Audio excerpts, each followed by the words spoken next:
and welcome to another episode of Prop Right. Talk, the official podcast of the Property Masters Guild. I am your host today, Mikey Trudel, and sitting in for Chris Call, we have Scott Buckwald returning in the room. How's it going, Scott? Good. Hello, Mikey. It's been a while. Yeah, it's been a minute. Oh, Yeah. well, we've both been away on traveling You, jobs, and you, now you, we're both back. yep. I've been in Albuquerque and you've been in Boston. Yeah, yeah. So it's good to be back. It's good to be back in the studio. Always like the energy here. I'm glad you could join me today. I always have fun doing this. Yeah, Very happy to be I here. love having you. You always bring a different energy to the room. So glad. And we have somebody else not in the room. We are coming to you from Yucatan, Mexico. We have Chris Geggie. Did I say that right again? I know I just asked. Yeah. Okay. And he is a prop master that you might know from most recently the movie Frankenstein, the Guillermo del Toro flick, but he's also done Ferrari, Shazam, It, and a whole bunch of other stuff. He works primarily out of the Toronto area. And yeah, we have him over Zoom today. So it's great to have you. How's it going, man? It's going well. I'm happy to be here. Yeah, we're happy to have you. So, you're not working on a show right now? I take it if you're down in or are you working on a show in Mexico? Is that how you found that spot? No, I'm finished. I'm just down here taking it easy. I'm pretty much retired now. Yeah, You're going out with Frankenstein? Is that your Yeah, I last think one? that's a good swan song. it is. I would say so. So, yeah. So you primarily work out in Toronto. Is that where you grew up? Is that where you're from? Yeah, born and bred. Yeah. So Or- everything. Toronto's kind of nice because people who go there to stay there. So we don't end up traveling a lot. You know. Yeah. So does that mean you haven't done a lot of traveling jobs or? No, I've done a lot of traveling jobs or oftentimes you'll do most of the shooting in Toronto and then you'll go to New York for 2 or 3 weeks and bang off the sites. But otherwise pretend you're in New York. We did that a lot in the 90s and the thousands. Um, that was a very popular thing to do. But Is that so because of a tax incentive or is it just cheaper to shoot in Toronto or they want to make it look like New York? it's the tax incentive and I think just overall it's cheaper, like just everything like car rentals and Yeah, everything. It's Just just why. the logistics are just a lot easier too, right. having come from New York. I always found it amazing whenever they went to Toronto. Everything was so clean and had a totally different feel than New York. Yeah. Yeah. We have to shake out bags of garbage and it's a process, but we did it all kinds of movies. You'd never know. So Yeah. it's Where was okay. Frankenstein shot? Frankenstein was shot in Toronto and primarily, and also in the UK and in Scotland. Okay. Yeah, some of the mansions and the big, sort of grand exteriors are there. Yeah, And that's what my wife said when we were watching. Or they're like or Hunter even said there's no way that this is Canada. I was like, I don't know, maybe there's some buildings like this in Canada. The stuff that no, you did in Toronto, was it studio work or yeah, did you do exteriors? it was studio work, some exterior stuff, like some of the exterior of some buildings were done there with carriages, like of the Hero building, the ride-ups and the walkouts. We built that building to Okay. like about 30 feet high, and the rest was CG. And the ship was all exterior. Like they Oh, built the ship was built in the parking lot at the stage. So it was oh full really? exterior. Yeah. And where was it filmed? Was it was filmed in a parking lot as well, Yeah. or Yeah. Yeah. Yeah. wow. That's Yeah. pretty So awesome. they filled up all the ice, like all the views of being far away from the ship and seeing ice. That's all our ice. And then CG finishes it, carries it on. Amazing. It was So cool. It was really cool. so before we get too deep into it, I'm curious about your backstory. Let us know how you kind of came up. Were your parents in the industry? No, not really. I kind of went to college for radio and television, and then started working in commercials as a PA, and then I met uh, Doug Harlocker and started working with him. He used to live in Toronto, and we spent, 5 years kind of clawing our way up in the business, and and then eventually he moved to LA, and I stayed in Toronto, and just kept on going there, basically. Was Doug Harlocker from Toronto? No, he's from Connecticut. Oh, Yeah. That's close to Toronto. yeah, yeah. Well, his family lived in Toronto for a few years, and he stayed after that time. So So a lot of your early work was with Doug Harlocker, pretty much. yeah, yeah, I would say that's where I learned a lot and just learned, the value of trying to do your very best all the time, and the notion that doesn't matter what you want to do, things have to get done. Like it just has to, there's no excuse for anything. Yeah, especially in this. So when did you ever like PA or anything like that? Like what Yeah, in your yeah, I PA'd. yeah. Yeah, I PA'd in commercials. When I started off, I was sweeping the floors and, clocked a couple of 24-hour days for, Gee, a couple $100. yeah. I spent But so many years PAing, and I'm so grateful for it. I look back on my PA days with a lot of fond nostalgia. Nothing I'd ever want to do again. I was doing a lot of music videos, so did the 18 plus hour days. But I think it really gives you a good perspective getting into the business. I think it's important to kind of start at the bottom and work your way up. I think I PA'd two jobs ever my entire life, which was fine. I think my first job out of college was as an art intern, and then I pretty much set dressed right away after that. I was doing regular production PA. When you were PAing, did you do prop PA or were you doing just general set PA work? I did both. Yeah, I did both. And like AD work. And I was an AD on a couple of movies, little movies, like third AD. But yeah, I agree. It is good. It is good experience because it teaches you that you have to really work hard to get ahead, to stand out. And Now, when you were PAing, did you find yourself going PA because you didn't know what you wanted to do, which was pretty much the route I took. I was a PA because I didn't know what I wanted to do, and I gravitated towards props because that's kind of where my skill and talent set was. Were you the same way? yeah, to some degree, but after I got into props, like I would try to do as many prop jobs as I could, but they were kind of few and far between. So I would do other things in between, you know, Sure.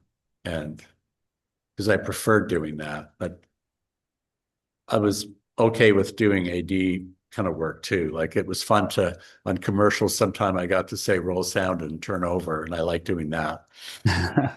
With the What big, did you huge, airy gold, the Panaflex gold in those days. Like they were big like a car. what guided you towards props? I don't know. I guess I was kind of good at it, and I just liked like we used to do everything on those music videos and commercials. We would do it all. We would do effects. We would build stuff. We would, move stuff around. We were the on-set dressers. We were everything, and I guess I kind of like that. Like you're totally involved. You're totally in. You know. I see, I agree because I found so many of my skills just doing low budget movies. Movies where I might have been hired as a prop person or a prop master, but I was moving furniture, I was doing easy, kind of light effects, and it just gives you a good perspective. I find now that it made me very well grounded in what I Yeah. do. It also makes me very appreciative for what I'm doing now as well. Yeah. You also learn what everybody's doing because you're part of a small group, and I think that's good. I think it's a good way to move up too. Like for people who are starting from zero, I always tell them try to get a job on a small production because there's also the notion that if they need more people, they're just going to look around like, oh, you, and you know, you can move up quickly, I think, that way, especially if you're smart and good. Yeah, I think you don't get lost in the crowd and people appreciate you. And sometimes working on the smaller movie, it really does let you put your hands onto situations that otherwise you never would be able to if you were PAing on a big project. Yeah, yeah. And a lot of times PAs get stuck being PAs, like office PAs on big movies or office PAs for 5 years, like Yeah. Right.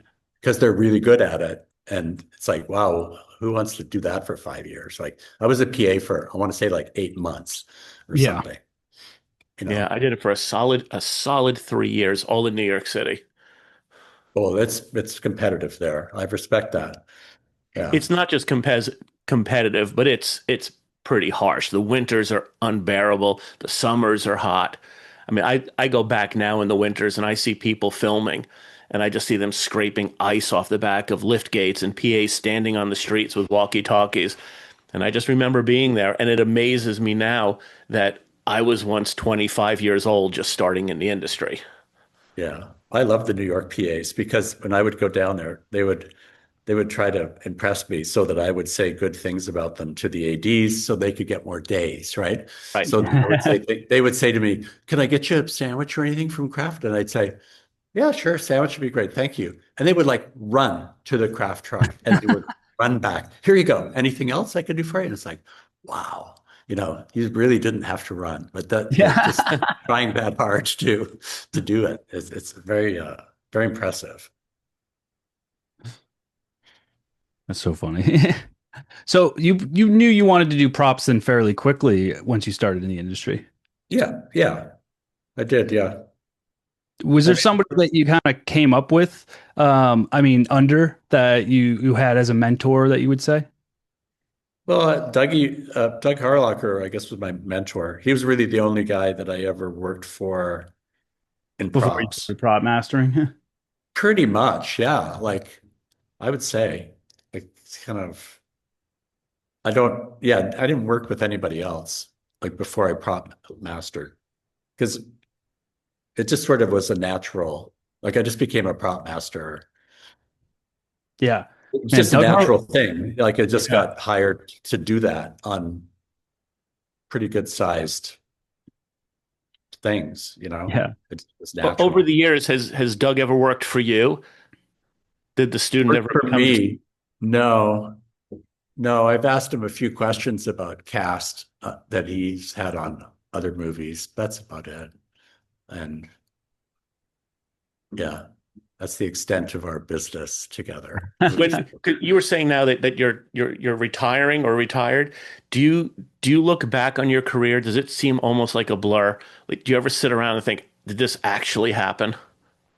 It does seem like a blur, but that's what IMDb's for, is to ground your blur, you know, because you can just really then you can sort of see. Like the other day, someone said, "Oh yeah, well, blah blah blah.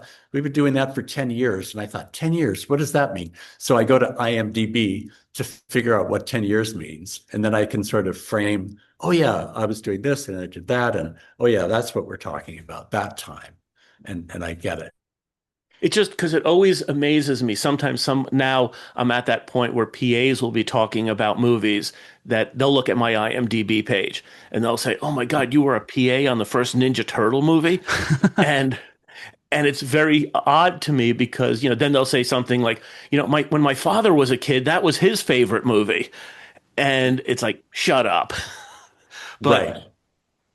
it's incredible because we look at people in our age group, and we are now like those senior aged prop masters. And I remember when I started, the guys who were my age then, they were working on movies with Jimmy Cagney and John Wayne in the 50s. And I Wow. loved hearing their stories. And I'm so glad that I was able to kind of bridge that gap. And it's odd Yeah. now because now PAs want to hear about, I worked on American Pie, and I'm sure, they talk to you about having worked on X-Men and all of these movies Yeah. that are Yeah. legendary to them. And it Yeah. it, it must be so unreal when they get to hear these stories firsthand from you. Yeah, it's true. A lot of people want to talk about it. That's super popular, that movie. Really is. Yeah. Well, it's I mean, yeah, that, and I'm going to want to talk about like Half Baked too. That's a classic that. but you could always, whenever I look through any prop master's IMDb page, the like a movie that you did Frequency. Yeah. And when that movie came out, I couldn't get enough of it. It was one of those movies that as soon as it went on to HBO or whatever, I watched it over and over again. And I was such a sucker for that kind of feel. And, when you look into your career, do you see that as a movie that's kind of just lost amongst many titles? Or, when someone like me says, "Oh, I loved Frequency," it doesn't seem No. like the movie most people would go to. No, I thought it was a great movie. It turned out better than I thought it would turn out, for one thing, 'cause I thought it was a little hokey, all the action about the radio being the magical, Right. hinge between the father and son. But it actually worked well. I mean, probably because of such a great prop, I'm sure. But Yeah. and the acting was good, and I look fondly back on that movie fondly because it was really difficult. We had to make all kinds of police files. So we had a 2 week prop photo shoot, like just every day. We were out there shooting police and forensic stuff and burying skeletons and digging them up and blah, blah, blah, and tape and numbers and like And for 2 weeks. how different we're doing graphics back then.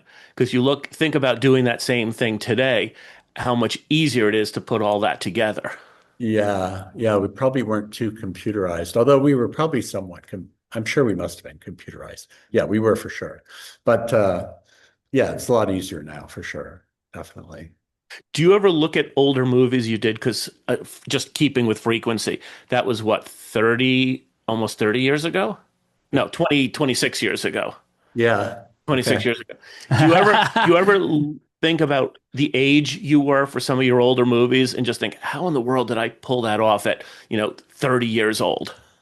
No, sometimes I'm impressed with what I did when I was in my early Right. 30s. Like that, I think about that. Like when I was 33, I was and 34 and 35.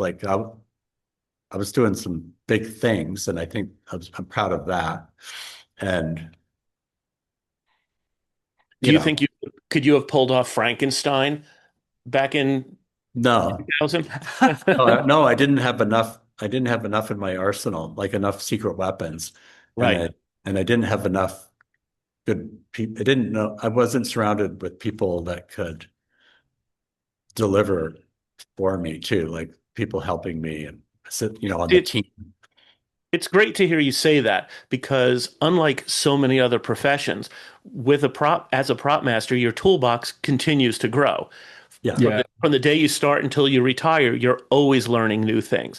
You're learning more things on the computer. Technology certainly is changing all the time. And the relationships, like I think I was when the strike happened, and I went back to doing like mega low budget, no budget. Hmm. Like I remember I had a conversation with some other prop master about it, and I was just like, I don't know, like, because this is a movie that I would have taken when I started out prop mastering. We were going back to that, Sure. and I was like, I don't know how I would have been able to pull this off back then, especially with these new movies, because not just pulling out favors, but like the fact that I can make a phone call and something's going to happen so quick because of the respect that that person has for me at this point, or You the just connections that you have that have gone through and have built up so much over time that you're like, man, I didn't like you'd be running around like a chicken with their head cut off. But yet you did it at Yeah, the same I point. know. You did it. You just did it from a different angle. Oh yeah, You have totally. you have bigger muscles now Yeah, than you did then, so you're just able to lift it easier. yeah, yeah, You think if you had been given Frankenstein, everything else being equal, then you probably would have put the same energy and skill that you had then, and you would have pulled it off. yeah. You, It would have you been different. certainly right, right. It just different things come to you now. I'm going to tell you one reason I think it would have been different is that I think what's really a negative thing that's evolved is the notion of call sheets and planning have really changed over the years. Like when I started, when you left set, you had a piece of paper in your hand that had the plan for tomorrow on it. And if you didn't have that in your hand, a PA would bring it to your house and put it in your hand. And and that they sometimes they would stamp it, push or pull hours, right? And then it turned into emailing the call sheets, and then it turned into waiting till 11 o'clock at night to email call sheets. But you have to start at 6 in the morning. You got to sleep, you got to wake up, you got to get in your car, but you're staying Yeah. awake to get the call sheet email to you, so you know what time to actually get up and be there and to see if there are any changes. And I think that's just garbage. Like, I think they should pay us all to wait, frankly. Yeah. The one That's what thing it I've used to be. It used to be you had the piece of paper and then you're done. Like, Yeah. then you to, can to walk that away. point, to that point, one thing that's also changed is it's also now easier to redo the call sheet. I've Yeah. gotten call sheets where like new pages have come in minutes before call time. And it's like I don't have time to prep it, but you'll get the ADs who will look at it and go, but it's on the call sheet. Right. If as if now it's written in stone, so if it's on the call sheet, therefore I have to be able to do it. Yeah. That makes me crazy, that stuff. And also what makes me crazy too is getting an email Sunday night, 6 o'clock. It's urgent is the subject. And it says the urgent, this concerns tomorrow's work, which is actually like Monday at 6 a.m. And it's pages, and you have to read the pages. You have to compare them to the old pages, and then you have to tell people what to do in the morning or what to do now. Sorry, you have to go to the lockup now to get something, or you know what I mean? Like, that's just garbage in my mind. It's like, did you guys just think of that now, or did you think of it like on Friday and you're just getting around to telling everybody? Like, uh, that's my And big beef. That's my beef. I find that happens to me more when I'm on a job out of town, Yeah. where maybe it's just because I have a bigger hole in my time schedule. The show I just got back from a show. I've been out of town for 6 months, and I found so many of my weekends were spent on the prop trailer. Partially because I didn't have anything else to do. I didn't have a house to do work on. I had the available time. But Right. a lot of times, myself and my assistant, we were on the trailer just kind of getting a jump on things. And Yeah. very often we would get that call sheet on a Sunday afternoon. And I never knew whether I wanted to resent it or take it as a challenge. Either way, it gave me a stomach ache. Yeah. I mostly resented it. Yes, it's a challenge, but it's an unfair challenge. Like, it's like, aren't we doing enough? Like, we have enough challenges Monday to Friday. Leave us alone on the weekend, please. Yeah. Get it So, together. so were you part of IATSE? Yeah, 873. Yeah. Yeah, 873. Because Toronto has kind of two unions going on there, right? They have Yeah, there's a NABET local. ABET. Yeah, And they then do little things, I think. so is it the show that comes in that or if a show will come in and it will either be completely NABET or IATSE? Yeah, they're this or that, Yeah. but mostly the NABET ones are little, like cheap little TV shows. And maybe they're Canadian for Canadian TV, or they're sort of Canadian Yeah. movies. Can you That's be what I both? think. Can you be both? No, Yeah. can't be. No. Well, I mean, no, not in our eyes. You can't. Yeah. Maybe in Yeah. their eyes you can, but not in our eyes. No, you have to choose. Yeah. So when did you join the local and was it difficult to get in? I joined in I think it was 92, and it was easy to get in because on a movie that I did, the one when Doug Harlocker went to LA, he had been doing budgets for Stargate, and well, he was prepping a movie called The Ref with Dennis Leary, and it's a pretty funny movie, Christmas movie. And then he said, "Oh, I gotta go. I gotta go. But call Chris Geggie, he'll take care of you." And we had not been working together for a couple of years at that point. So they phoned me because I think they had no choice also, because the old guys in IA there was a big void of props masters at that time. Like you said, the older guys were not really, pulling their weight. And so I went in there and worked on that movie. And during the course of that movie, the crew, um, made a letter saying to the IA local, we, the undersigned, give our support for Chris Geggie gaining membership in Local 873. And it was signed by the director, the production manager, Oh, all wow. the senior guys on the crew who were super senior. And like all like a lot of like 25 people signed it and said, and they gave it to me. It was the nicest thing anyone ever did for me. They gave it to me and said, here, kid, like when you're ready, just give them this. And because I was in a different organization at that time called ACFC, which was like a Canadian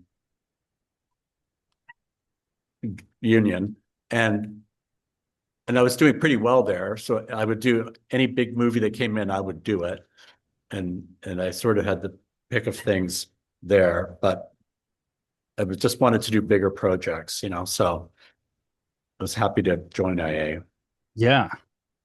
Yeah, that's interesting. Yeah, I haven't heard that story before. Yeah, it's not the case here. I mean, I'm sure you think if like Local 44 got a letter that was signed by like Tarantino and like some of the big heads, and they Maybe, probably would let him in. maybe. I mean, technically, that's not the way you're supposed to get in. No. I mean, whether No, they no, have, it's definitely not. So they never did a trade test or anything. They just said, here you go. Here's your card. it's probably also what the temperament of the membership is like at the time. Right now, Oh, when yeah. when a lot of people are not Not working, working, yeah. Yeah, exactly. it's Yeah. not as easy to get in.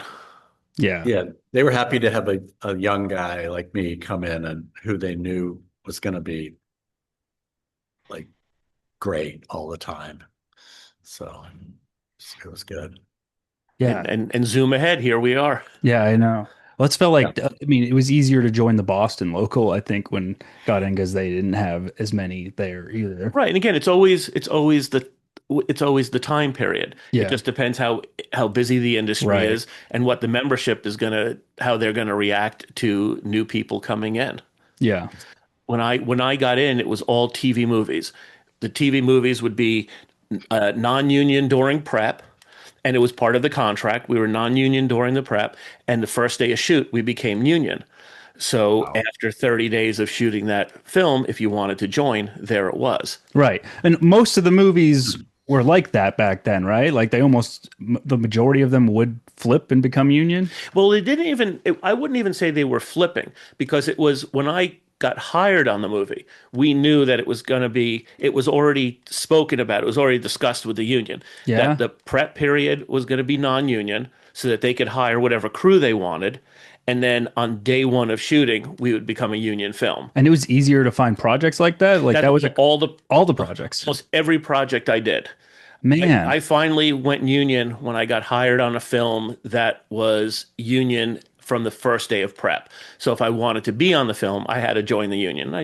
I had more days than I knew what to do with, so I just went and joined. Yeah, I feel like the past 15 years it's been more of a crapshoot of jobs. Like you literally had to just hope Yeah, something flipped. And yeah, that was from my experience. That was definitely not the case. no. I had been given I just hadn't joined because I didn't have the money available Yeah. to put down to join. I wanted to hold on to the cash, and Yeah. I just held back until I didn't have a choice. Yeah. People ask me how to join the union now, and I'm like, I honestly don't know. Right now, I I think don't you, know. you have to be on a low budget horror film, hoping that the movie turns and that it turns with having 30 days because you do a movie that has 24 days and it might not be, Right. for some time before you get another film that's going to complete the remaining days. Yeah. I mean, especially now where there's not that many projects, forget it. Right. It's tough.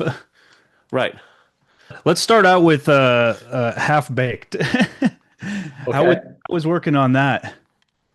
It was interesting. It was a tiny little movie.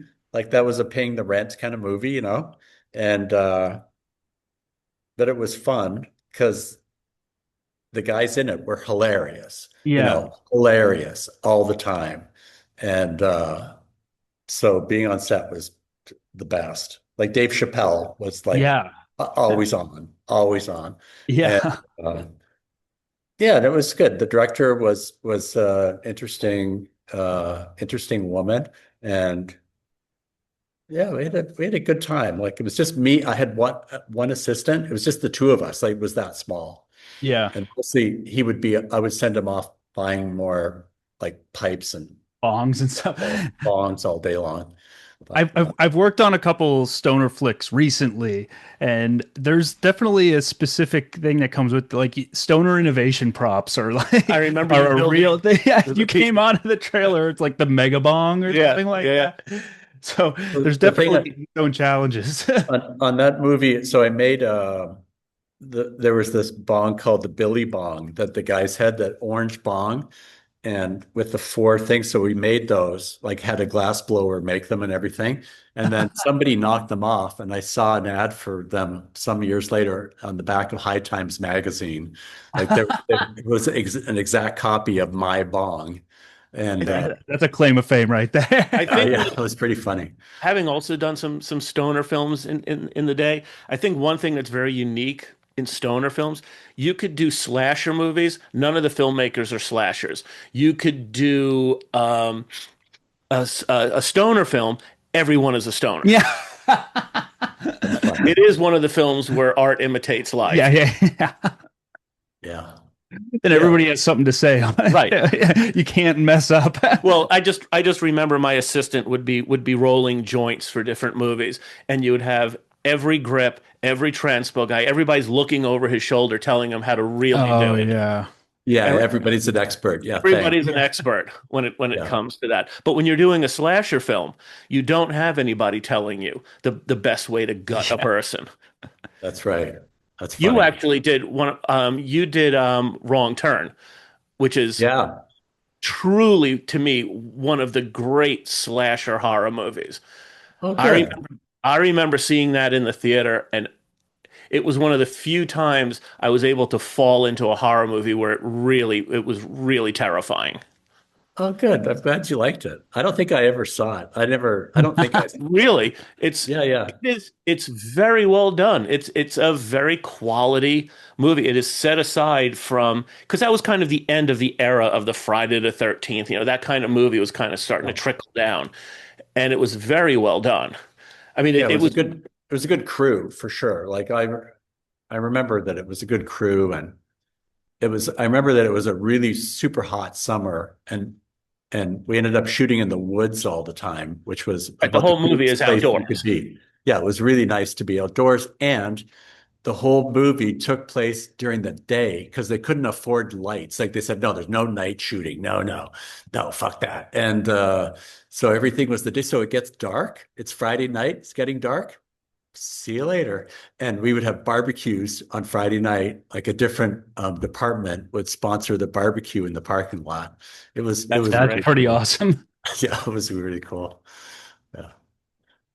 So, I mean, where were you shooting that? Were you because you guys were technically on location, or were you still pretty close to Toronto? Yeah, we were close to being in the zone if we weren't in the zone.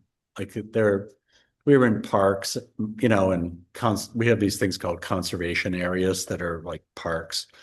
So we were in a bunch of those, and yeah, It yeah, we takes doesn't it? It takes place like in Appalachia, right? Doesn't it take place like in West Virginia or yeah, exactly. Yeah, West Virginia. Yeah, yeah.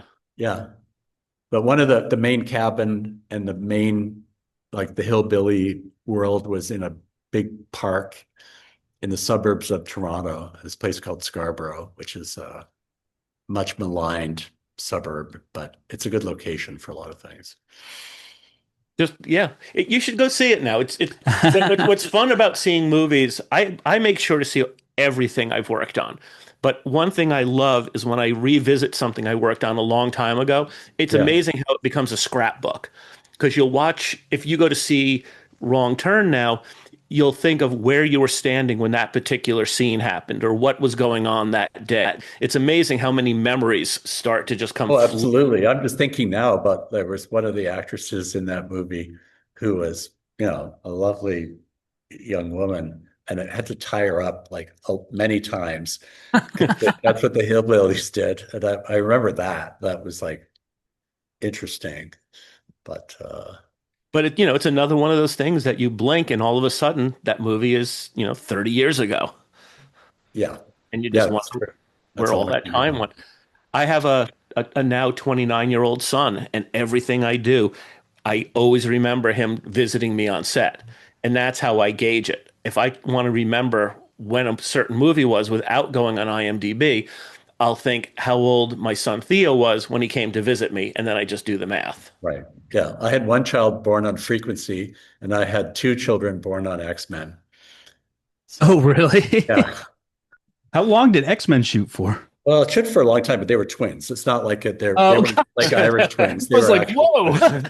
The movie took place over 2 years. Oh, it Yeah. had shot for a long time. We shot for 20 weeks or like we went like 30 days over or something like that. The call sheet started to be like day 101 of 85, Oh my God. Yeah. 102 of 85. Yeah. Was X-Men kind of the first like major thing that you got, you think? Well, I mean, a lot of the other movies were sort of medium-sized movies. Like Right. Frequency there was a lot going on there. Like we did a lot of stuff in New York, all the fires and all kinds of stuff. That was all big stuff. But it was the biggest thing at that time. It was big. Yeah, it was the biggest thing. I mean, at that time, it was a $120 million movie. Right. That, Real Frequency was that big. no, X-Men. Oh, X-Men. Yeah. Okay. Frequency was probably like 30 million, 35. Right. That was a popular number back in those days for movies, like a boilerplate budget sort of thing. Yeah. And X-Men really was the beginning, really at the beginning of the whole superhero craze. It was. Yeah. Yeah, it was really interesting. And an interesting story about that is that there was this guy on there who was a friend of the director's, and he was given a job being the product placement guy, and he never worked on a movie before. And his name was Kevin Feige, who went on to run the Marvel Studios, Oh, and isn't that amazing? yeah, he went on to be that guy, and that was his first movie. And he was a product placement coordinator. Is that what you said? Yeah, Oh my God. And how yeah, much? a green one, totally green, Yeah, totally yeah. green. He was a nice guy, and he was a hard worker, and he was really smart. But look what he did. Amazing. He just Right. ran with those guys. All those guys just kept on going. They were they were like the other guys that he was the guys that were in charge of that movie were just super cartoon, like comic book geeks.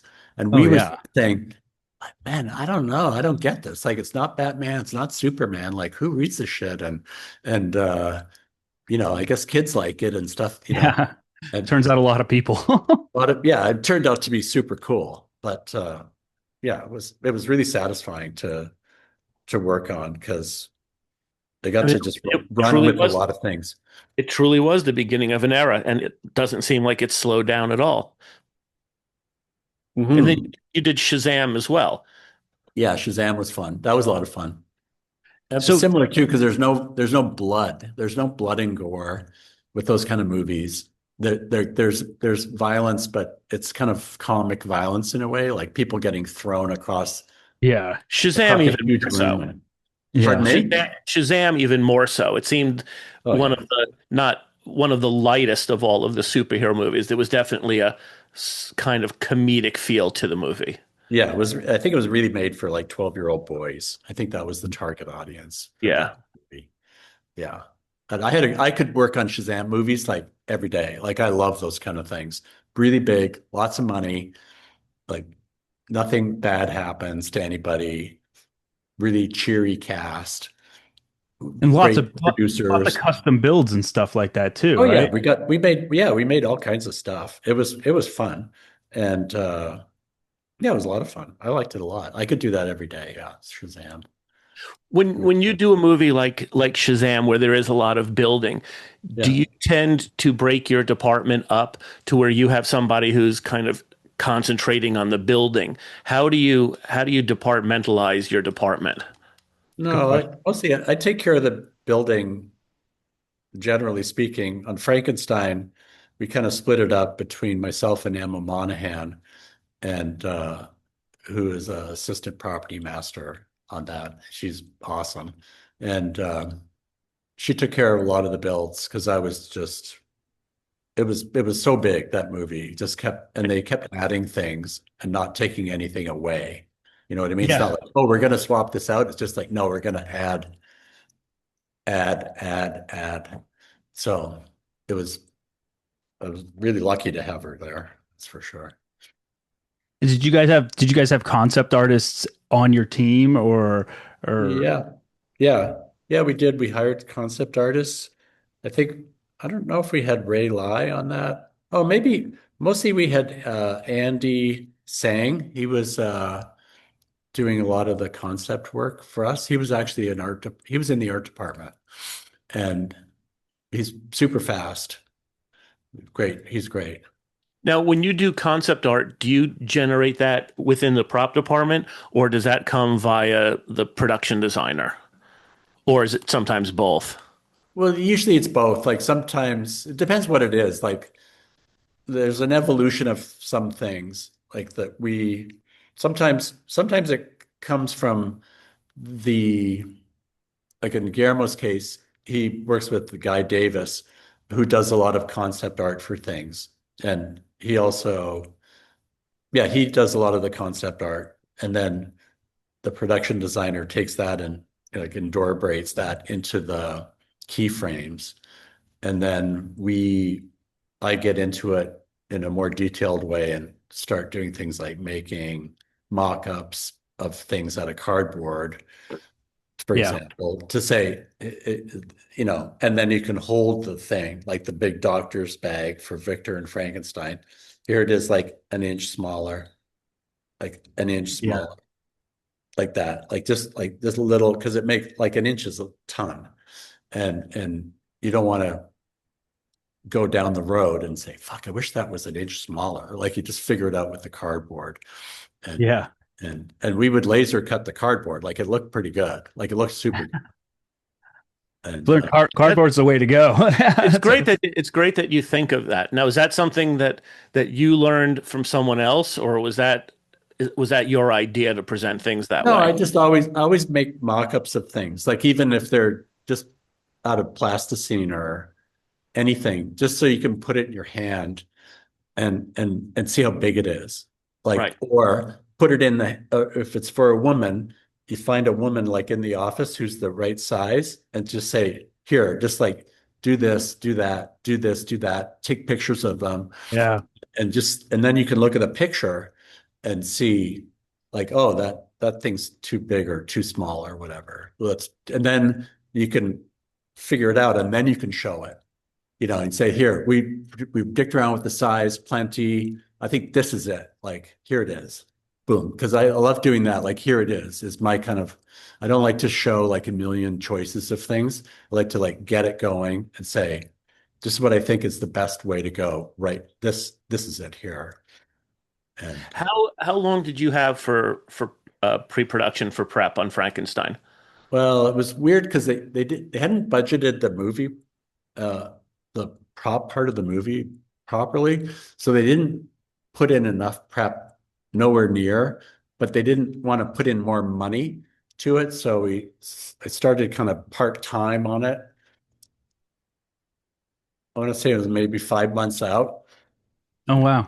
working just a day or two a week, just to start working on drawings and finding things that we were going to copy just to get it started, like so we could start the builds. And because there's some things that like the prosthetic leg, like I Yeah. just this is going to be a difficult thing. Like I want to start that. Fry the bigger fish first, right? So Yeah. so we had to find a good leg to copy. We ended up finding one in London at a prop house there. We rented that and shipped it over and copied that, more or less copied it. On a movie like Frankenstein, or even a smaller movie, do you try to have the whole movie ready to go by the first day of shooting, or sometimes is that just not possible No, because it's of not blood? possible. But but I will kind of really bug them and say, if things don't work out, like with this plan for one reason or another, like what do you think like really would be the things that you would go do? Like what are your next two choices, right? And I ask the ADs that. Like what, because it's always about like blocks of things, you know. So I always get that those best guesses and then I sort of put that into the pot and try to work on those the biggest things from those areas, you know, get them going. And but yeah, there's a lot of balls in the air for sure, but you can't have everything. But there's just always that fear of what they're telling you is going to be shot on week 10. All of a sudden they come up to you and they say, hey, we really hate to do this to you, but we're now shooting it on week 2. Yeah, yeah, but I get that information before because don't just think of that. They think of it a long time like ahead. Right. They make their contingency plans, and I just try to get into their heads of like what those plans might be. Like even if So, it's like a 40% chance of doing it, I want to know that. so did you find yourself on Frankenstein? Were you prepping all through production, all through the shoot as well? Did you find yourself just always prepping? Yeah. Oh yeah. And Yeah, any kind of always, yeah. Always, yeah. were you able to spend any set time at all, or were you Oh just yeah. always No, in prep? I start pretty much every day on set. And you know, it depends what we're doing, but I might be there for 3 hours or I might be there till after lunch, depending Right. what we're doing and how it's going and how comfortable I am with the guys Yeah. running it. It's such an The impressive same way, yeah. such an impressive amount of work. And when I look at the work you did, it just reinforces why there's so many of us now talking about how come props is not put into Emmy and Oscar category. And then you Yeah, look at a movie like Frankenstein, which you are more than you should be more than given that opportunity because that yeah, is the kind of job that's worthy of Oscar work. And how is what you do any less important than what the costume designer did or what the set decorator did? yeah. Yeah, I completely agree. Yeah, because it's our stuff is right there. Like it's, you know, and it's featured, it's like beauty shots and, you know, B cameras all over it, soaking it Oh up. And, yeah. you know, Especially when you weigh the workload that goes into it, the research that goes into it. I'm listening to you talk about the drawings and just all of the work, and it's no different than what the costume designer had to do. And it's not taking away anything from the costume designer at all. It's just that everything you do mirrors all those other award-worthy departments. yeah, I still find it very frustrating that we're still out in the cold with that. I agree. Like on Shazam, you know, the wizard staff is Yeah. this wood staff that has these branches that hold a crystal and the crystal lights up and all that stuff. So Ray Lai in Vancouver is the concept artist. He was drawing that. He drew that 39 times the versions of like getting it just you know, and then we would print it on a big piece of paper, and the director and I would go with a magic marker, and he would say, "Move this one here, make this one shorter," like with a Sharpie, drawing on the thing. Send that back to Ray. He would draw that, send it back to me like the next day. You know, I would show that, and it took weeks, like to sort out. Watching the movie, I watched it just last night. Oh yeah, And it amazes me because it actually has me anxiety ridden throughout the whole movie because I'm watching it specifically knowing that I was going to be speaking to you today, but I'm yeah, just thinking if I had propped this, and it's very hard not to put myself into that position.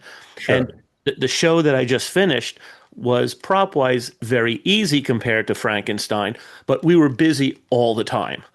And I just can't help but think if the show I just finished had me as busy as it was, where I just never had a break, right, what it must have been like to do that.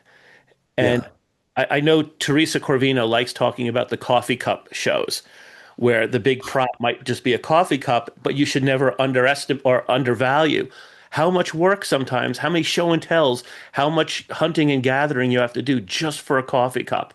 So when you true, see a movie like Frankenstein as a prop master, it when we say hats off to you, it is so well meant. Yeah. Well, thank Hats you. off to you. Yeah, I've never done a coffee cup movie ever. I don't know where those movies, they don't go to Toronto, I guess. But Those tend to be a lot of TV series Yeah. yeah, where week after week, you might get one key prop, but most of the time it's the actors with a bottle of water or a coffee cup. yeah, And even still, it's amazing because that prop master could be as busy in the amount of time they put in as you put in on Yeah. Frankenstein. But when you look yeah. at the two movies, it's how did that happen? A lot of times it depends on the director you get. I Sure. mean, it was like the one that there was a coffee cup thing that happened just last week with me on set or whatever, and they're like, "Oh," during the pre-pro meetings, we're like, "Oh, we're just gonna use what set deck puts in the cabinet. It's fine." And we pulled out what set. He's like, "All right, do you have like 12 more options we can show the actor? Because I think the actor's gonna have a big." It's like, okay, Right, but then something more handmade, and it's like, okay, now we're trying to find this damn coffee cup. Yeah, and Also, what about the doubles? And Where's what the about the double? doubles? exactly. Exactly. Because you know that they're going to pick a coffee cup on the shelf and Yeah, say, that's the one. But then you don't want to do that because you yeah, know the moment you put it in the actor's hand and they drop it, yeah, then exactly, you're done. exactly Yeah. that. So it's so funny. What was it like working? You've done a couple shows with Guillermo del Toro, right? Four. Four. So Yeah. so you must have a good relationship. What is it like working with him? Well, it's lovely. It's lovely working with him because he loves props. Like I don't know if he loves props more than he loves costumes. I think so, but he just brings them in. He loves things. He's a collector of things. So he appreciates quality and he appreciates thought and detail and especially things like books. He's a crazy book collector. On the weekend, he goes out and buys $700 antique books at the bookstores, and No so way. so we got in on Frankenstein. We got into we I want to say we made about 100 books, like printed them, bound them, covered them with leather, Wow. embossed names, blah blah. Like it was just massive. It was just like a bookbinding machine, antique books. They all had to look new, right? So it was pretty harsh, but he was so excited about those books. Like he was so into like, because he gets in there and shoots it all. And it was it's nice. So he's great. He's very enthusiastic and How did you wonderful. make those books? Well, it's a project. Like Yeah. you have to print the pages, like figure out what you want to do with the book. Like, oh, if he's doing this, like trying to guess how many pages we need, different pages, and then we'll kind of mock that up and then show that for like a size and show that for the number of pages. And then we take those pages and repeat them through the whole book. So Yeah. wherever you are in the book, your hero pages are going to be there. Like there's Smart. only hero pages in there. So we print them all the hero pages and then take them to the bookbinder. And that person sews them together and does it in the antique way. I was gonna say, is it like a specific binder that does Yeah, antique books? two there's two people in Toronto that do that. And Wow. And that's yeah, becoming a lost art. Oh yeah. yeah, it's mostly people who are repairing old books. That's mostly what they do for civilians. And yeah, so that's what we would do is just cycle books because they can only work so fast. So we would just cycle them in, pick them up, drop them off, and then we take our books and age them a little bit, because nothing can be new, like new, like in any movie. You have to paint everything, and that's a whole other kettle of fish into that. Aging everything. When you go into a movie like Frankenstein, which certainly over the last 90 years has had so many versions of it, from Boris Karloff to Christopher Lee and so on. Is there a lot of discussion when you're talking with the director and talking to the production designer that they do not want to see certain No, things that bring about those other movies? no, they just ignore. Everyone just ignores the other movies. Like, and it's not like we're trying to do something or not trying to do something, and we just ignore it. We just do our thing. Good. Like, we just do what we're going to do, you know. And if something happens to remind someone of something, well, who cares? So that's our thinking, I guess, yeah. Because I guess it's pretty much a standard thing in a Frankenstein movie when Frankenstein has to have the relationship with the old man, Yeah. which was Well, in this version and in the original. well, it's in the book, right? Yeah. So it's just the book. Like, we just kind of did the book. Yeah, So this movie definitely went along with the book more than the yeah, Boris Karloff. yeah, for sure. Yeah, Certainly. very much so. And, which was nice, I think. But yeah. So yeah, with Guillermo did so this movie, and then going backwards, Crimson Peak, Hmm. uh, Pacific Rim, and way a long time ago in 1996, Mimic, which was his first Hollywood movie. Harvey Weinstein was the executive producer, Oh, and we wow. we thought Guillermo was going to die because Harvey Weinstein was jerking him around so hard. He would fly down to New York for meetings and notes, and then on Monday morning he would just be white. Like, you just think, wow, this guy hasn't slept all weekend. Like, he's just in the ringer, because Harvey was trying to do like God knows what to like change the movie around, and it was it was difficult for him, but turned He out did okay. he did Nightmare Alley though too, right?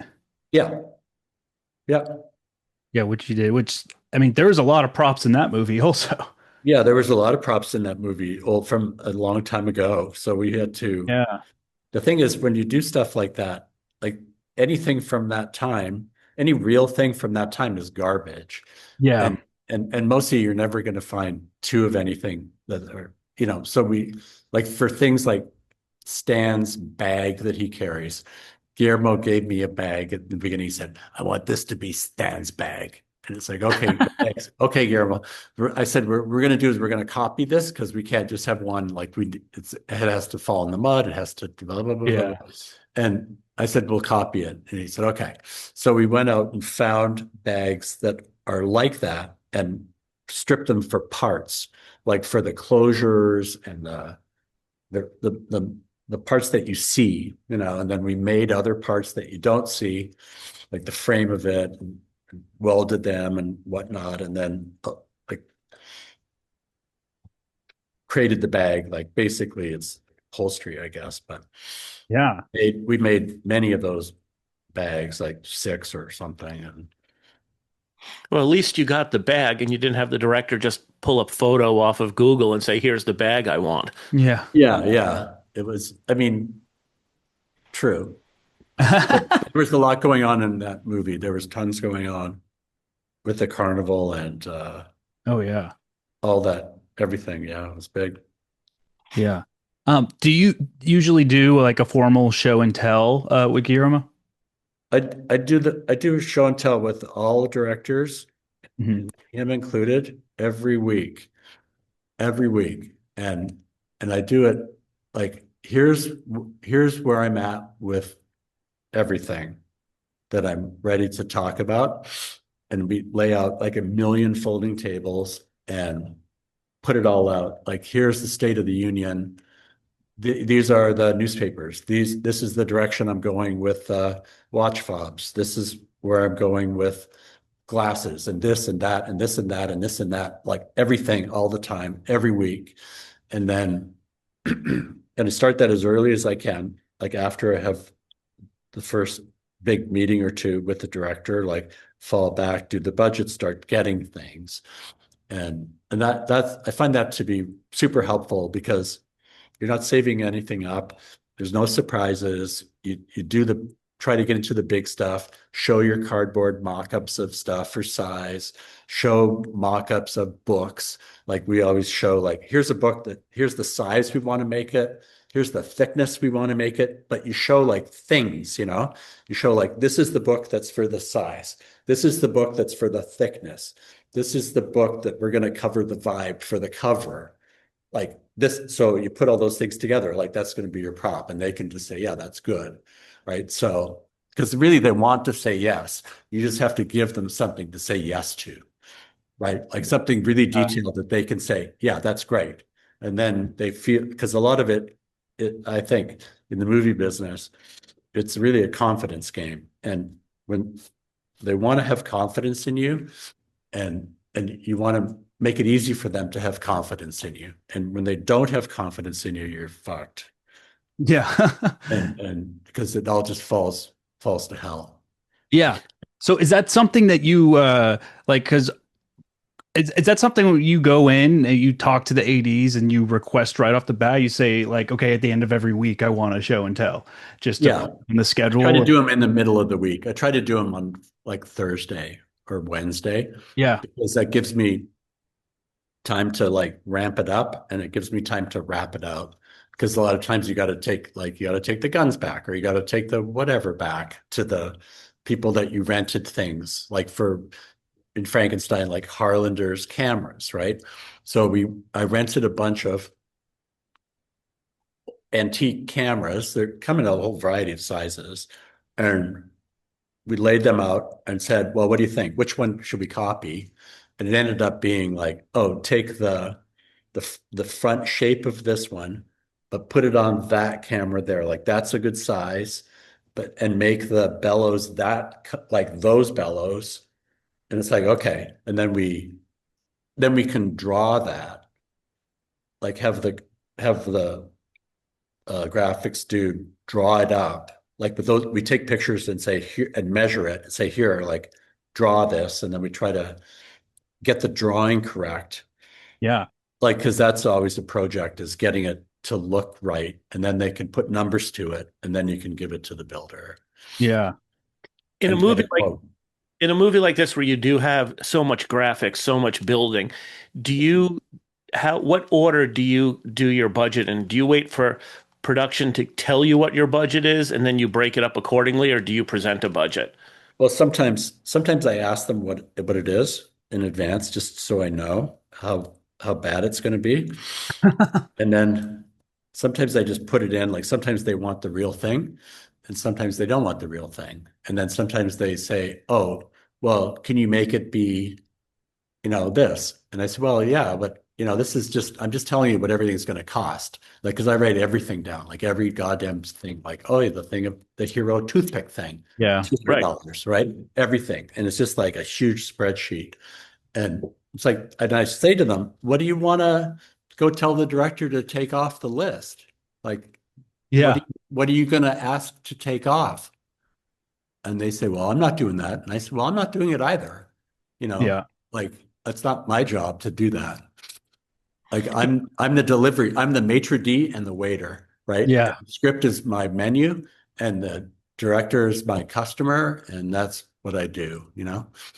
So so to answer your question, it's a bit of both. On Station 11, they said, oh, here's the number. I said, really? That's not a very big number. They said, oh, no, but this is what to do. And I was wrapping Nightmare Alley while I was starting Station 11, so I didn't really have a lot of patience in me or anything in me, because we were doing double duty for a month, which is always really hard. And like some of the guys are wrapping Nightmare Alley, and then I'm starting with one of the buyers on Station 11 to push it forward. And so they said, here's the number. So I made a budget. I took the number. I like episodic number. They wanted to be like rentals and purchases and weapons, and so I just divided it out perfectly and said, here you go. And they said, wow, that's great. I said, yep, to the penny. There you go. And then as we were going through prep. And we get to shooting. We're in like the first couple days of shooting. They said, "Oh, it was like eight episodes." They said, Chris, you're out of money." I said, "Oh, yeah." They said, "Like, you don't have any left." And we were just a day in, you know. I said, "Well, I told you it was really an ambitious number. Like, here we are. Yeah. Like now we're on this bobsled, like like this crazy bobsled, like shooting down the chute, and like you can't stop it, you know." So Yeah. then they said, "Okay, so really, how much is it going to cost?" And I said, "Oh, now you want to know." Okay, so I go back and I add it up for real and say it's going to be like this is what it's going to be, more or less, you know. And they said, Yeah. "Holy shit!" And I said, "Well, yeah, this is a monster big show. Like, what do you Yeah. think it's going to cost?" You know. So it worked out.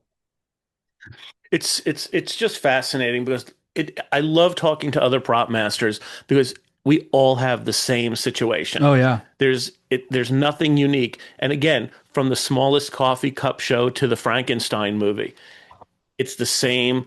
You have to jump through the same hoops through the Yeah. whole. Yeah. Well, I think everybody does, like costumes does, and Yeah.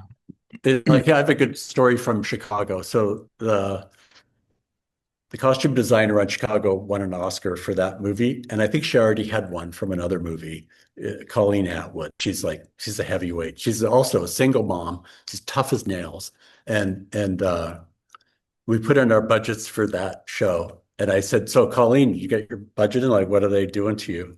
And she said, "Yeah, I put it in. They took it hook, line, and sinker." That's what she said. She just thought once you start, like they can't, you're not going to stop her. You're not going to say, "Oh, we can't do like a gown for Zelda." Like, no, you have to. Like, you can't stop it, right? So she just because she has people all over the world making stuff because there's just not enough people in one place to do what she Yeah. wants to do. Right. So she was pretty cool. That really taught me something. It's like, no, you can't stop it. Like once it's going, it's going. Like and you just have to do what you want to do. And if it's all, you know, crazy shitstorm, well, that's their problem. Yeah. But the best path is to put in how much you think it's going to cost, and then let Yeah. them tell the director or the showrunner, no. Yeah, yeah. Like here's the you hired me because I have experience, and my experience is going to tell you this is what it's going to cost. Like this is my best guess. Yeah. Like it might be less, probably not. Never is because you always add stuff, and the stuff you did up until that point becomes garbage. And so you're throwing money away every time you get something new.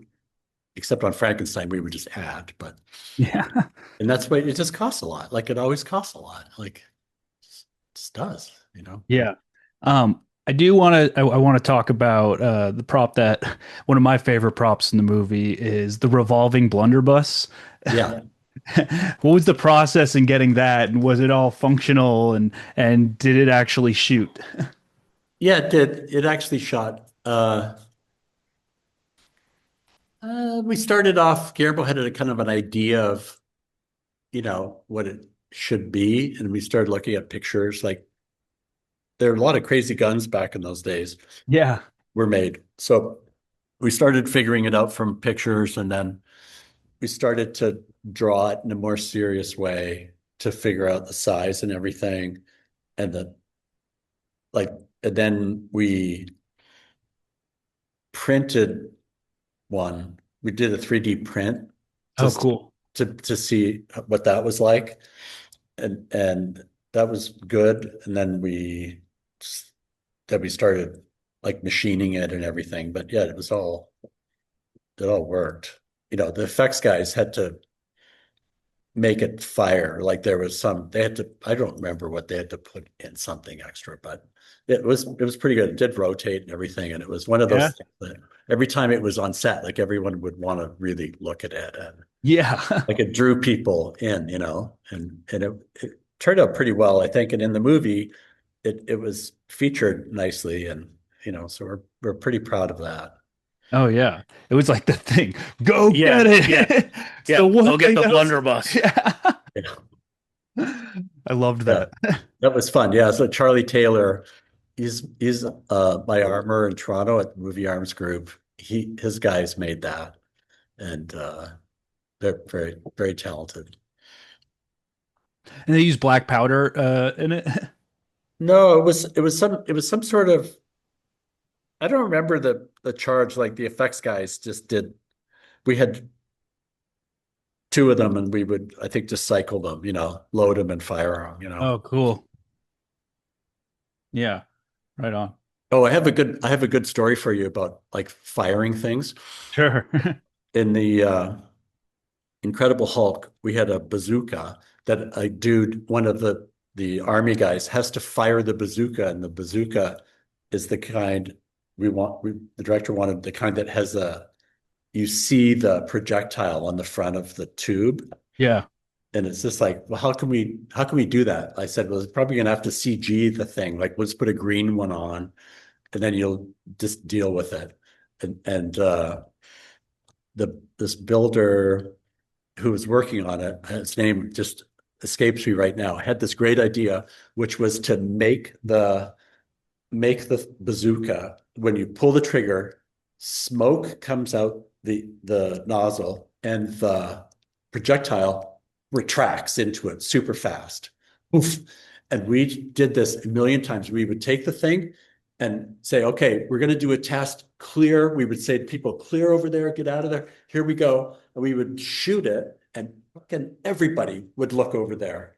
Like, and every time the thing was just going, but it happened so fast, and your brain wants to see where the thing goes. Like, Yeah. oh, that's firing. Like, and you can't convince Yeah. yourself it's not firing. It was genius. It was just genius. It's so funny. It was great. But it's kind of, Mikey, it's what you and I were talking about the other day, that with weapons now, even just a handgun, I find Yeah, it so much more advantageous for the actor to be using blank firing weapons because it yeah, allows them to interact with something. And it's more than just making it look good in post-production. It's allowing the actor to have something tangible in their hands. And the fact that what you were saying is everybody was looking to see where the projectile would have went. They never would have done that if the weapon that you had used was all going to be CGI at the end. exactly. Yeah, yeah, yeah. Yeah. It wouldn't have been believable. Yeah, I Yeah. agree with you about blank firing too. I think it's a shame that people just get scared of it. You think, I mean, there have been a couple of tragic accidents, but you have to think, like, how many people have died in minivans? You know what I You know mean? what? It's so Like, they funny. don't ban minivans. It's so funny you said that because right after Rust happened, shortly after that, believe it was in Mexico, a crew van had gotten in an accident, and I believe some background had gotten killed. And I remember Really? thinking, well, we're not, and I think it was, if I remember right, it was a young driver, and it was just a setup for disaster. And I'm thinking, no one is going to ban crew vans for movie sets. It just Or doesn't. young drivers. It's Yeah. Yeah. right. Yeah. It's Yeah. not that same political hotbed that guns are on a movie set. Yeah. Yeah. And Yeah. I'll tell the story about the set that I was just working on because I just luckily was able to convince the show that I was on to use blank firing guns in the scene that we just did. Um, but it wasn't with some headache. I mean, they wanted to use CO2 air Hmm. guns on on uh on the set because we had squib fire. So we couldn't use green gas because if it got too close to the squibs, it would ignite the flame and it'd be too dangerous. So the prop houses and the rental houses don't really have a lot of CO2 guns. They have some, but then for the scene they want to use these specific guns. There's like, oh, a Russian mobster comes in, they wanted a suppressor on, they wanted like all these things. So we were trying to take like CO2 magazines and Mickey Mouse them into like what was green gas guns, and it would work a little bit, but then after like a while, after a few cycles of using them, the guns kept breaking, and we couldn't get like order any of the ones that we wanted in time or manufacture them, and there wasn't a lot of money either. So after like trying to get these to work, we went to the first AD and the UPM. We're like, hey, I know this isn't what you guys are going to want to hear, but I think we should do solid plug blank fire for these scenes. It's just going to be the safest thing. And they're like, well, why? And then we say, well, it's the guns are breaking. They're just it's not like I'm afraid we're going to get on set and they're going to break. And the UPM actually suggested, well. Maybe we just get 4 guns and just expect them to break. I was like, you're recommending that I put something that a weapon we're expecting to break in an actor's hand. But here's the catch. They're expecting it to break, but they're not going to acknowledge that it has broken on set. Right. When it breaks on set, that conversation is lost in the wind. Yeah. Then they're looking at That's you. right. Oh, yeah, totally. That's exactly what I said to the UPM. And I was like, I think we're going backwards if like we're ignoring the safest option specifically because there's a blank in it, and going to the option we know will fail. And that is the better option to look at. And then we went down a whole line where we had to go into a big meeting with everybody, and we had the onset safety person that was literally that's why we have that person now because of Rust, who was also saying, I think the safest way is blank fire. And everybody telling us until Netflix was like, if they say it's the safest way, we think that's okay. And we're like, there we go. And finally, they're like, okay, for this one scene, we'll do blank fire. But the first AD for a second was like, I don't want to be one of 2 shows in all of LA using blank fire. And I was like, I don't find that a good reason. I think we should definitely be one of the only 2 sets. Really, like grow a set of balls, you know? Yeah. Yeah. And I'm glad we did because I mean, this is the second time I've worked on a show where I've had to really fight for blank fire. And after both situations, I've had people on set come to me and go, I'm really glad we did that. It really sold it. Like, I feel a lot better about it now. And hopefully that starts to change the tune again. Yeah. When we did blank fire on the Old Man, which Jeff Bridges insisted that we do blank fire weapons, we had a day where we were shooting a 50 caliber machine gun on the top of a Humvee, and we had a whole bunch of network brass coming in to watch this scene. It was a particularly big scene. And after the scene was over, I had gone up to video. I went up to Video Village and I said, "So what do you think? How was that?" And they're like, "Oh my God, that was amazing. Yeah. I felt it in my chest when that machine gun went off and all those other weapons, and we could smell it in the air." And I go, exactly. And you can't do that with CGI. Yeah. Every actor, every background, every stuntman was in a real life situation when we were firing the guns, other than actual bullets flying. Yeah. And we did the slightest mishap because it's what we do. Yeah. And Exactly. That's very well said. That was great. I want to say Old Man was fantastic. I love that fight scene where it was the first big fight scene in the car. Yep. Like that was so well done, man. That was That was Jeff. He is unreal. yeah. He was the best. That whole camera work, all the camera work and everything about it was fantastic. Like it was just great. It was really it was wonderful because again, having done this for so long, working with Jeff Bridges, I love the fact that at this point in my career, I could still do things that make me happy. I love doing this. And we put in way too many hours, way too much aggravation. And if you don't love doing this, you better figure that out within the first year or two because it doesn't get any easier. It doesn't get easier. No, that's for sure. Yeah. Yeah, it gets a little harder. Yeah. That's why it scares me every time I hear contemporaries like yourself that they're retiring because I just don't have that in my head. Well, I'm older, I'm 65. Like, I don't know. I'm not gonna die on a craft truck when I'm 70. Like, no. I just don't know what I would do with myself when I retire.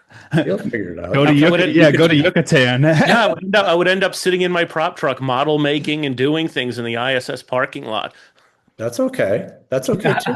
If you're happy, Yeah. as long as you're happy, that's fine. Yeah. We're running out of time here, but I do want to touch up on it for a little bit and what that experience was like because I absolutely love those movies. Yeah. Yeah. Thanks. They were a lot of fun. It was fun working with director Andy was Muschietti and his sister Barbara were great. It was like a real family environment on both of those movies, It and It too. Pretty much the whole team came back for the second one. Yeah. Awesome. It was a different DP, I think, but yeah, a lot of the same people, different decorator. But it was great. It was really great. the thing on it that is interesting was it was such a little movie, and it was coming up on the summer, and I said to them, okay, here's the deal. What I want to do is I want to prep the movie, and I want to like, then once we start shooting, like after a week of shooting, I really only want to work Tuesday, Wednesday, and Thursday because I want to go to my place in the country and have long weekends every week. And I said, what I propose is I'll get a guy in on Monday and Friday. Like I found a guy that wanted to do the opposite of me because it was the summer. And I said, he'll work Monday and Friday. I'll tell him on Sunday what to do on Monday, and I'll tell him on Thursday what to do on Friday. And he was like had a lower rate than me by quite a bit. And they said, oh yeah, that'd be great. Sure, we'll save some money. And I said, okay, there you go. So I got to work part-time, and that was the best summer I ever had. Like it was so liberating to be able to do that. But it was also like a lot of fun. Like that movie was fun. The first one, the kids were fun, and the whole atmosphere was pretty good. Like they were short days because they all had their kids were in them all the time. So it was kind of nice, and but it was a good era. I thought I like the era of all those props. Like I forget what year it was supposed to be exactly, like 82 or something like that. Yeah. It was kind of cool. Yeah, bikes and stuff like that. And Yeah, all the bikes were interesting, and getting like doubles of some of those bikes, and yeah, it was cool. Well, it was good. Had a good time on that. yeah. Do you guys always have a helium tank on set with the red balloons? Well, That's all special covered. effects did the balloons. Like we just figured out what they were. Yeah. Like I figured out like through all kinds of trial and error, like, oh, this is the balloon. This is the balloon. This one. Go buy 4,000 of these balloons. Yeah. And that was our balloon, Yeah. And I just gave them all to effects, and they dealt with it because they had to do tricks like they had to hover, they had to go up, they had to, do things like that. So that was their their world.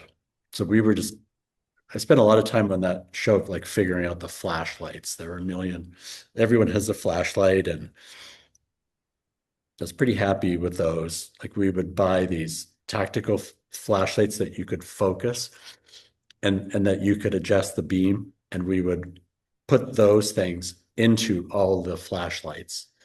And sometimes we had to like mill aluminum reflectors that would fill up the like the carry flashlight properly, but it worked out really well. So we could have doubles of those rechargeable batteries, and they were all like super high powered, and you could put gels on them Yeah. easily. That's what I was gonna ask. Is that something that you had to work with the DP really wanted? Yeah, yeah. He wanted like so we made a kit of like we do this all the time when there's flashlights. Just do um like ND whatever it is, 3, 6, and 9, like just pre-cut circles of that, then have a kit of it. And sometimes I guess they want to change the color. I think we do like half blue or something, and just have packages of that for all the flashlights. Yeah. Yeah. Interesting. It's just funny. Just again, hearing other people go through the same things I have Yeah, to yeah, go through. yeah. Yeah, but you just have to. It's one of those things you just know, oh, there's cars in the movie. We're gonna have to put license plates on them. Like you just know that's how it's gonna be. Right. Did you have to do the body parts too? A lot of like the In hands and it, yeah. in it, I don't think so. I don't think so. No. It's interesting how the consistency is not always there because in Frankenstein you said you did the prosthetic leg. No, yeah, the prosthetic leg, it's the like the made of wood, right? Right. It's not like, yeah, because So that's a thing like on the body. Like we did the ribs too, like the ribs Oh that yeah. on the Y table, and then Yeah. now with That the thing the looks sick. with the leg and the ribs and stuff like that, was that always a foregone conclusion that it was props, or were you sitting at the table and everyone's like, "Well, who does it?" No, Everyone just looks at you because no one else wants to do it. well, the concept artist had drawn it up. The the prosthetics guy kind of at first thought that he could do it, but he didn't want to. And I said, well, Right. that really sounds like a prop to me anyways, so we'll just do it. And uh, because it's one of those things like when costume says, oh no, we'll take care of it. You just say, no, no, no, we'll do it. Like, because you know that the day before it's supposed to happen, they're going to say, we didn't have time. Here, we can't do your prop work, even though Yeah. you asked to do it, right? And they Yeah. throw it back at you. And it's just like, fuck. And Yeah. so you just don't even let that happen in the beginning. Like they say, we'll take care of it. You say, no, no, no. We're just going to do it. And even Yeah. if they insist on doing it, you say, well, we're going to also do it. So we're going to do it twice between you and us. Like we're not going to not do it. Yeah. And mostly it's because, and you don't say it, it's because I don't trust you not to dump it on me. But there's a reason you don't trust them. Yeah. Because Well, more because that's how it goes, right? That's what happens. either you get a call Sunday night saying they never had a time to do it, or they show up with one and they Yeah. said, here's the pair of sunglasses. Yeah. Yeah, you And- just don't get in that situation. and You you don't can't allow find a that double. to happen. You just have to take charge of that. You know, Or they'll It's buy a all- pair of sunglasses for $8,000 Yeah.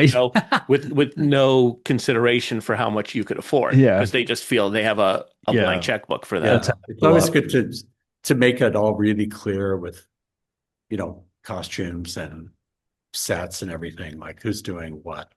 Like Mhm. it's really not. Don't take offers that they might think they're being generous or something. Like just say, no, no, no, it's fine. Really, please don't. And that's something that I think comes with experience. I think in my younger days, I found myself being steamrolled a lot because I didn't want to be argumentative, or I just didn't feel like I should speak out of turn. So when Right. somebody says props, you should do it, I ended up doing it because I didn't want to argue, even if it wasn't me. Yeah. Or when a department like costume said, we'll do all of the sunglasses, and then I get screwed because they either end up not doing it or spending considerably more money than I had for Yeah. that prop. And they only Well, get they'll singles. never put the right lenses in, or they'll never, Yep. they Yep. won't do it properly. It's like when Locations wants to do the chairs, in some places, it's just like, no, no, they just screw it up and then people yell at you because it's wrong. Well, that's also the thing. They're always willing to take it on, but then when it's not right, it's like, well, Not a it was a problem. prop. Yeah. They're Yeah, willing to yeah. throw it back. So you might as well just keep it. Like, don't give it away. Just keep it because it's going to be your problem anyways, so just embrace it, Right. Yeah. All All right.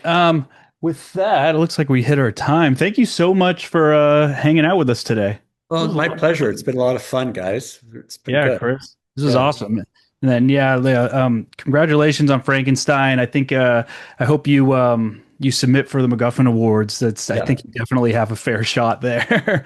Yeah, we're going to do Stuff. that. Making a package. Nice. Yeah. Awesome. And Scott, thank you for coming, and I appreciate you. Always love doing this. Yeah, I Great. really appreciate it. And so thank you everybody else out there for tuning into another episode of Prop Talk, the official podcast of the Property Masters Guild, brought to you by real working retired prop masters. If this is your first time listening, please make sure to like and subscribe or comment wherever you're hearing this. If you would like more information on the Property Masters Guild or have any questions for us here at Prop Talk, be sure to go to propertymastersguild.org. We're also on Instagram @_ the PMG and all other socials. That is it for now. Until next time.